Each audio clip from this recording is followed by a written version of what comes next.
Paulo, que a gente tem que começar mesmo falando de Bolsonaro, porque está na boca do povo e na boca de Matilde. Quer dizer que, mais uma vez, ele briga com a imprensa. Quer dizer, para ele tem algumas exceções, mas chamou o jornalista de bundão. Como é que foi essa história aí? Explica para mim, qual é a sua opinião? Veja o seguinte, Mônica, os próprios aliados do presidente dizem que esse é um dos grandes defeitos do presidente.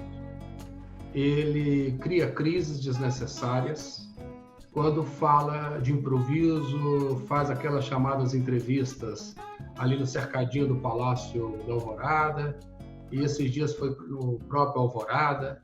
Veja que o jornalista da Atena, que é um apoiador do presidente, e disse, olha, o presidente foi extremamente infeliz. Concordo com o Datena, o presidente foi extremamente infeliz, tem que evitar esse tipo de situação. Ele estava indo bem, estava indo numa linha de moderação, e ele é o principal mandatário do país. E numa democracia tem uma questão, o Churchill já dizia, né? Você pode não gostar da imprensa, muitas vezes ele próprio se viu acuado com perguntas indesejadas da imprensa, muitas vezes perguntas impertinentes. Mas não é o presidente que pauta a imprensa. Isso chama-se a liberdade. A liberdade é da imprensa para buscar o que quiser e noticiar o que quiser. Isso, pilar da democracia, né? A liberdade de expressão. Agora você diz, é intempestivo, porque ele, quando fala de improviso, mas isso é só uma característica ou isso é algo que esse jornalista pode fazer alguma coisa, se sentiu ofendido, ou fica por isso mesmo? Seguramente vai ter ação de danos morais aí. Seguramente vai ter ação de danos morais, como já tem aí outras ações em situação semelhante. Porque, em regra, se você identificar que aquilo viola um direito da personalidade, quer dizer, ele está ali trabalhando, e esse jornalista, olha, a minha vontade aqui é de te violentar, evidente, falou isso, expôs o jornalista, colocou essa situação. Em situações parecidas, isso tem dado uma ação de dano moral. Agora, alguns tentam levar para o lado penal. Eu não sei, eu não sou penalista e não sei se configuraria um crime de ameaça, até porque muitos sustentam que o presidente não passaria da palavra à ação. Seria uma forma hiperbólica dele dizer sobre o ódio naquela situação específica, porque estava diante de uma pergunta inconveniente. Agora, esse caso Queiroz, infelizmente, vai perseguir o presidente até o final do mandato. Uma pergunta inconveniente a ele, né? Não é assim, a nação. É um caso pessoal. Não quero falar desse assunto. É igual menino quando fica lá. O assunto existe e ponto, né? E outro assunto que existe que a gente tem que registrar aqui e que aconteceu ontem foi a prisão do secretário de Saúde do Distrito Federal e de praticamente toda a sua equipe. Por superfaturamento e vários outros crimes, né? Qual é a acusação do Ministério Público do Distrito Federal? A acusação do Ministério Público é que a cúpula da saúde, liderada pelo secretário Francisco Araújo, que inclusive eu entrevistei há 10 dias para o meu canal no YouTube, no Conversa Aberta, ele lideraria, dentro da secretaria, uma organização criminosa com vista a fraudar licitações e também superfaturar, sobretudo, os testes rápidos para o Covid-19. Essa é a principal acusação. Por que a fraude à licitação?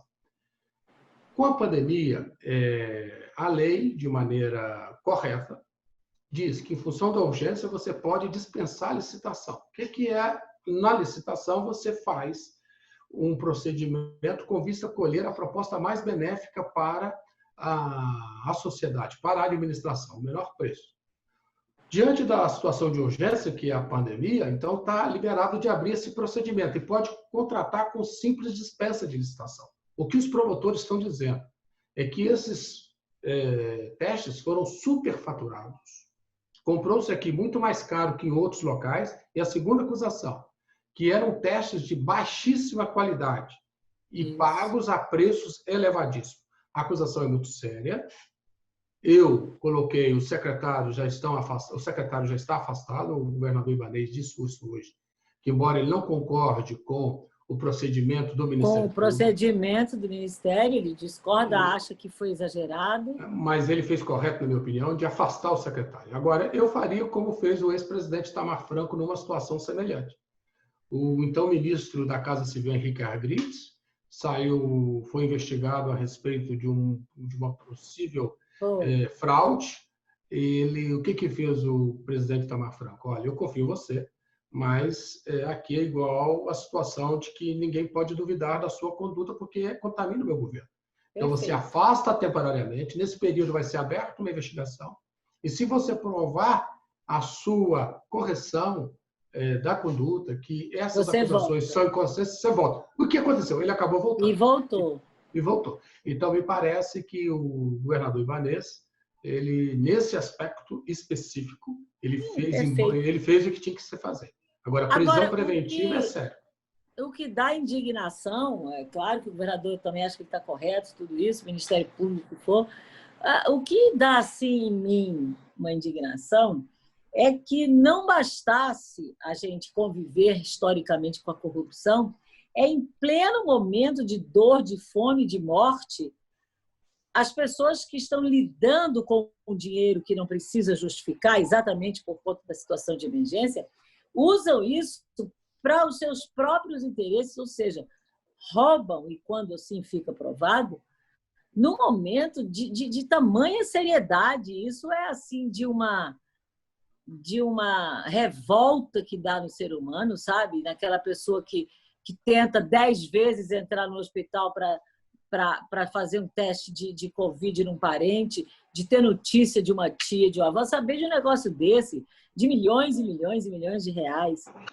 Quer dizer, bom, então não bastasse isso, ainda tem um motivo absurdo, revoltante, que é a causa, né? O motivo, aonde está a roubalheira. Então eu me sinto assim, aviltada, agredida, humilhada, tudo que você imaginar. Se eu pudesse olhar para o rosto de quem faz isso, eu ia dizer horrores, porque eu estou meio cansada de ver tamanha disfarçatez nesse país. Você e toda a torcida do Flamengo, que o próprio BRB hoje patrocina, a minha torcida do Botafogo e adjacências, porque nesse momento de luto, eu entrevistei o secretário aqui semana retrasada, e ele dizia que não tinha data nem prazo para os números começarem a cair no DF, criticou muito o ex-ministro Mandetta, dizendo que ele só falava besteira, e nesse contexto, o que se espera, né, é seriedade.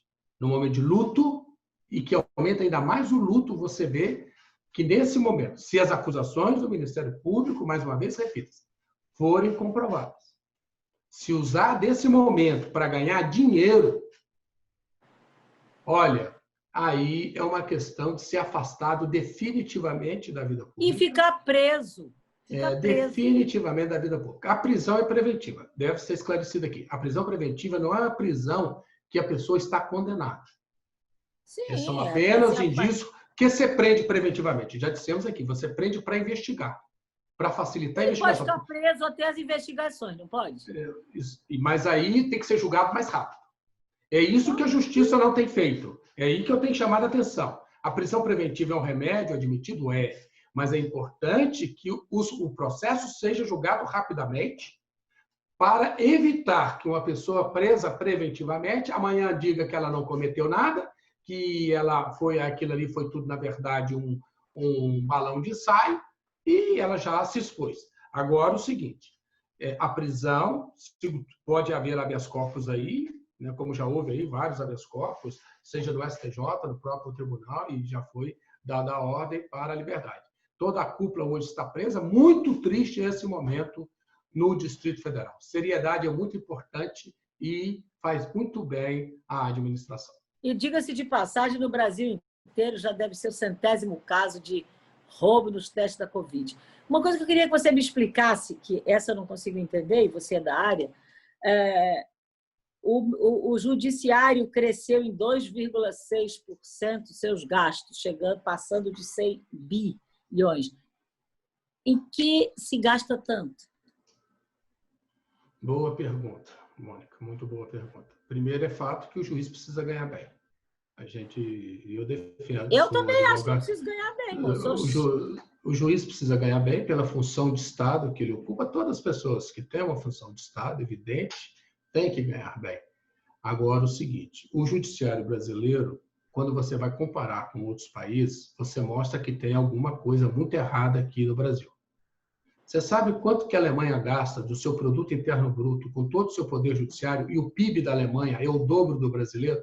Sabe quanto que ela gasta com todo o seu Deve judiciário? ser isso aqui. 0,4% do PIB.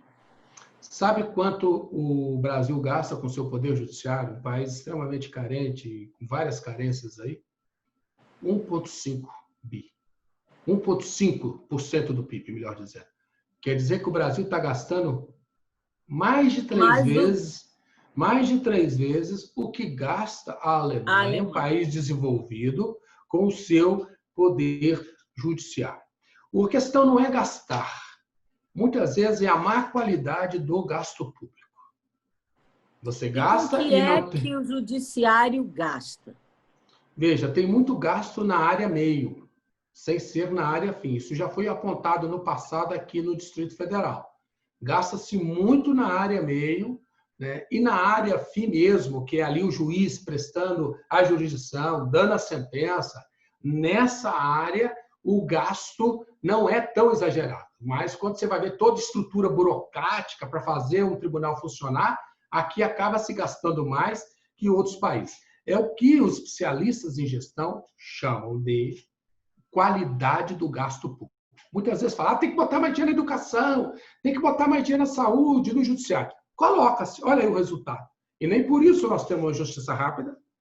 Então, se gasta com material humano. O gasto hoje no judiciário, cerca de 90% é recurso humano. 90% é recurso humano. E aqui o que aponta a reportagem hoje é que esses gastos aumentaram porque, primeiro, o Supremo aumentou o teto. Quando ele aumenta o teto, tem quase que um aumento em cascata para todo o judiciário que estão vinculados ao teto do Supremo. O problema não é isso, é porque no Brasil você tem um teto do salário de um ministro do Supremo e os penduricalhos acabam aumentando esse teto. É teto ou não é teto? É isso que eu nunca entendi. Teto é teto. Quando você diz na iniciativa privada que o teto de um funcionário é tanto, ele não pode ganhar mais com aquilo. Agora, infelizmente, no serviço público, você tem o teto, do teto você tem o sótão, tem a cumieira, e daí vai subir. Depende do pé direito da casa, tá entendendo? Você não está entendendo de arquitetura. Agora eu quero saber se o gasto absurdo está diretamente proporcional à agilidade nas respostas que o judiciário precisa dar, nos processos, nos julgamentos. Olha, Mônica, infelizmente não. Você teve melhoras com o juizado especial, mas você tem um grave problema. Você tinha aí há pouco tempo um engarrafamento de processo muito grande na justiça. Você tinha aí e continua tendo um problema sério de média de tempo para um processo julgado. O último dado do CNJ que era de 7 anos.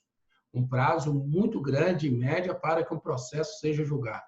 Então, quer dizer, infelizmente, a resposta não tem sido como a sociedade deseja e espera. Isso aqui é kombucha, hein? Porque só um chá desse...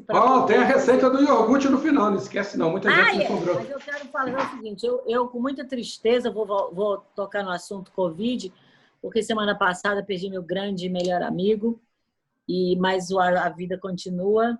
Meus sentimentos, mano.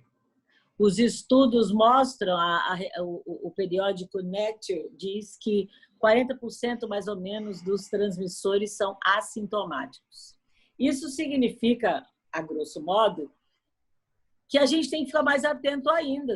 Não está escrito, não tem a tosse, o cara está tossindo, então pode ser que esteja com Covid.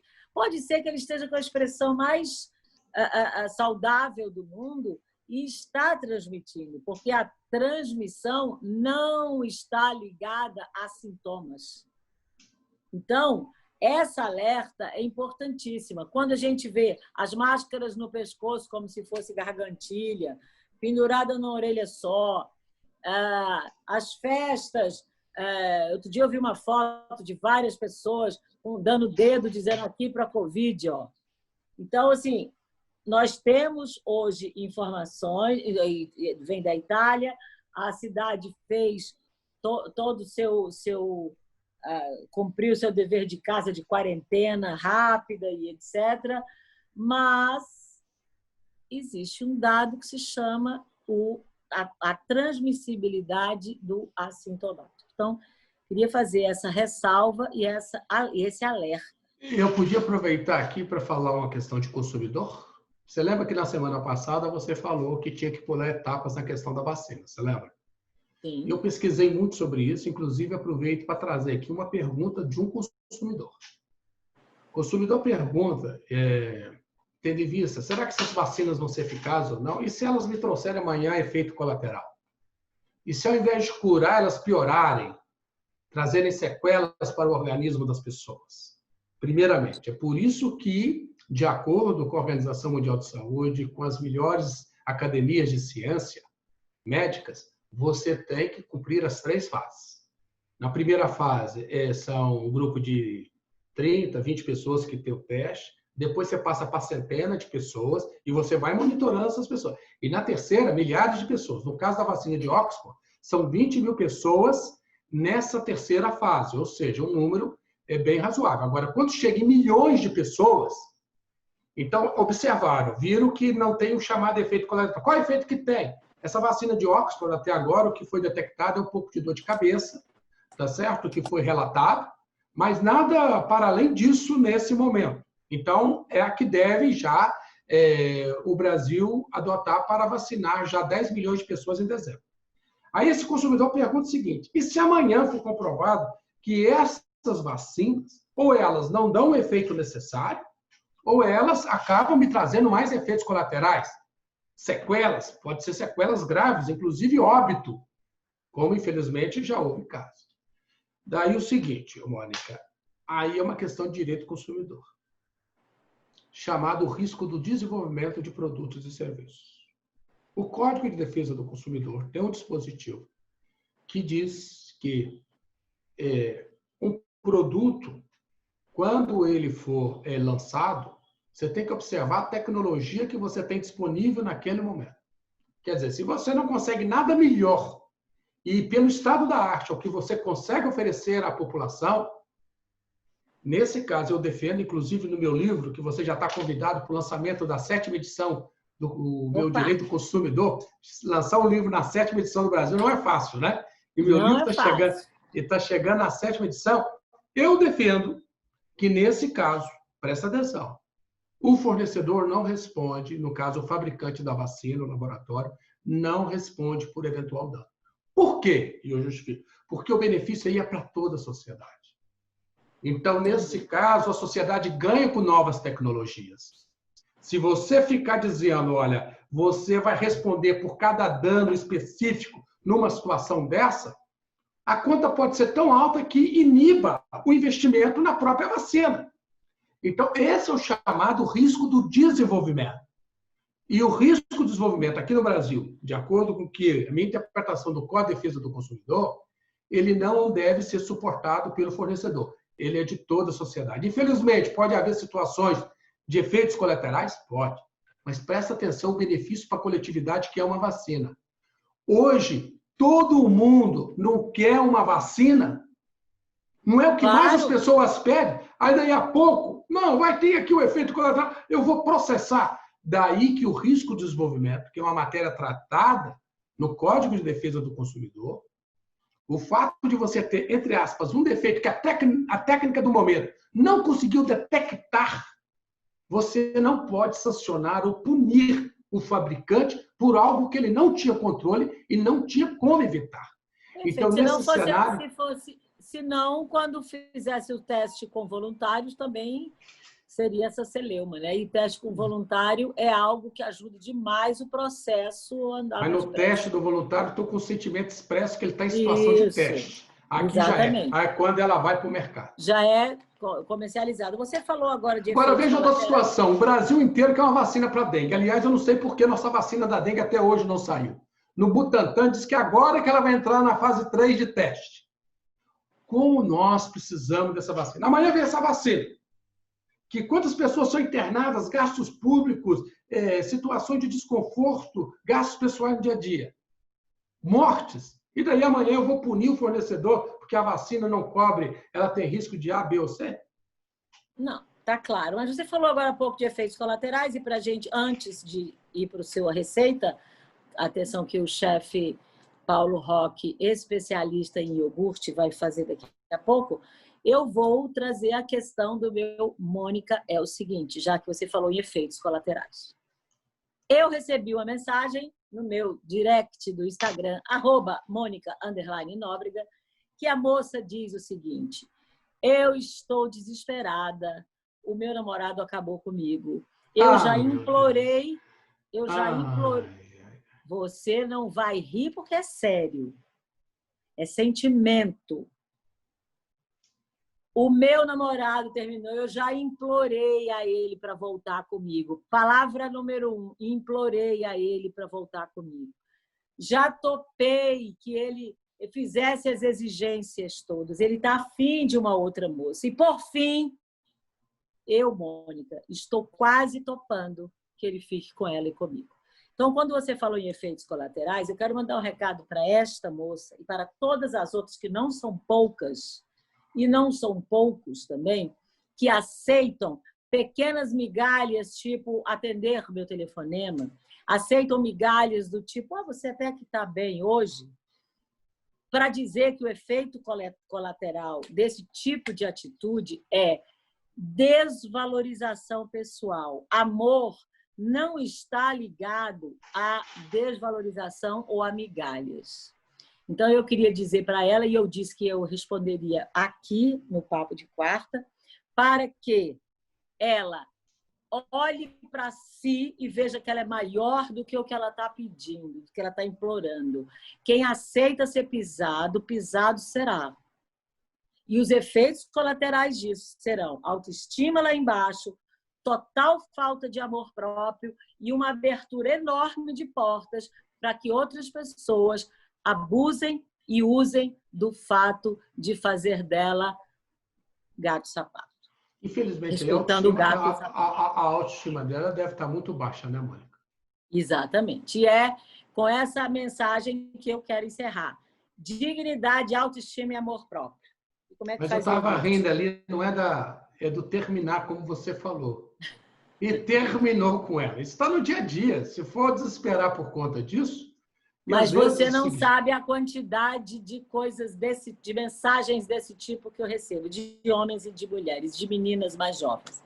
Eu quero saber do iogurte, porque eu estou querendo fazer iogurte.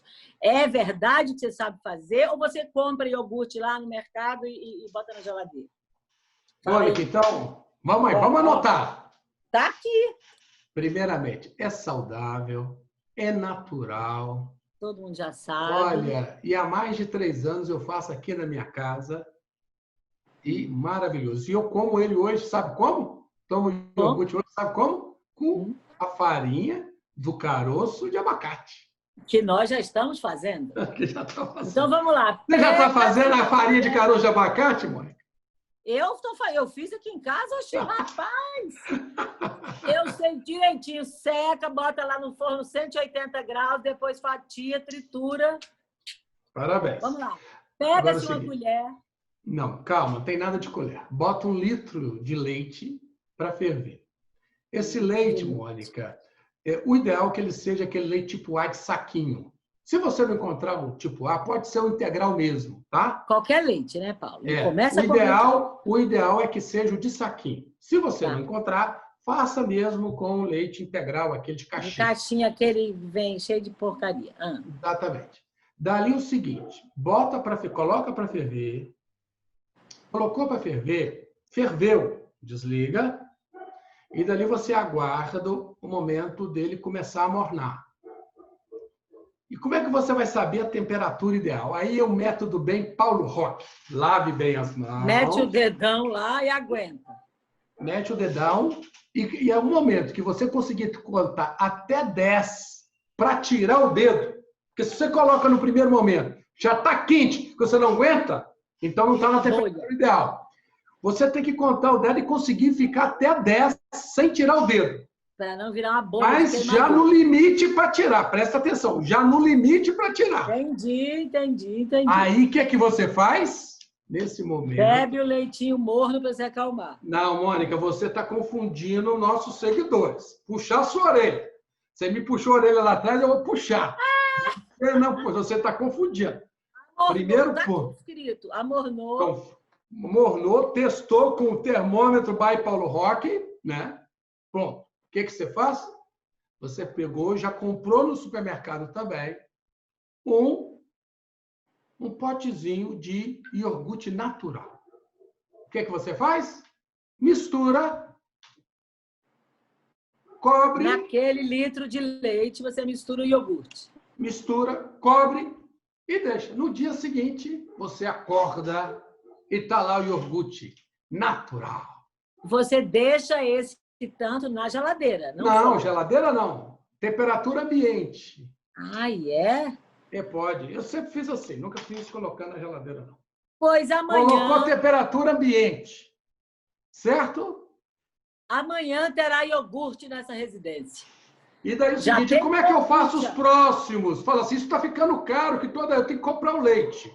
Ainda tem que comprar o iogurte natural para fazer iogurte natural. Os próximos, você não precisa mais comprar o iogurte natural. Você vai usar a isca do seu próprio iogurte. Você separa um potezinho, no próximo você vai. Quando que você... E coloca ali novamente, repetindo essa minha receita. Quando é que você vai comprar novamente o iogurte natural? Quando começar a ficar muito ácido o iogurte.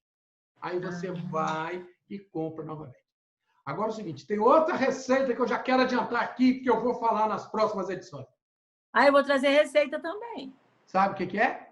Coalhada seca. Coalhada seca. Você sabe que eu sou descendente de árabe, né?